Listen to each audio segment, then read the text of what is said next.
Is New York prepared for a second wave of coronavirus? Did we learn anything from the first time around? CBS 2's Jessica Moore reports.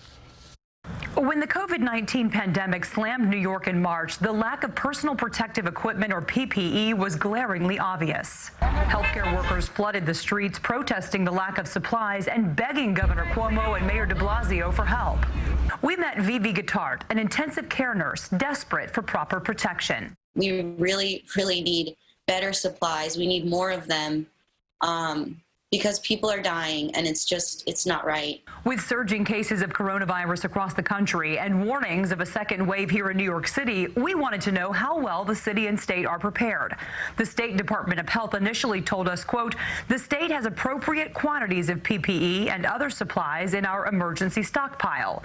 When we pressed for more specific numbers, the state said, quote, healthcare providers have a responsibility to ensure they have sufficient medical supplies for emergencies.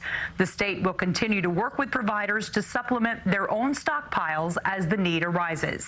Mayor de Blasio's office was more forthcoming. A spokesman telling CBS 2, quote, we've reached our goal of having 14 days of PPE on reserve and are building toward our 90-day goal. We expect to be there by fall. PPE manufacturer Rakesh Tama-Abatula says New York City is on the right track with its 90-day supply target. I'd say at least 3 months of supply. So even if there was an emergency that they had to restock it, there would be sufficient time to produce it. Tama-Abatula says a huge issue during the first wave was the scramble to replenish PPE, with states and healthcare facilities forced to purchase supplies internationally, which isn't affordable or safe. In times like this, there's no way for anyone to moderate or control the quality.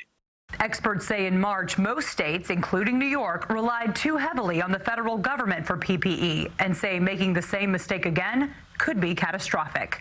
In Manhattan, Jessica Moore, CBS 2 News.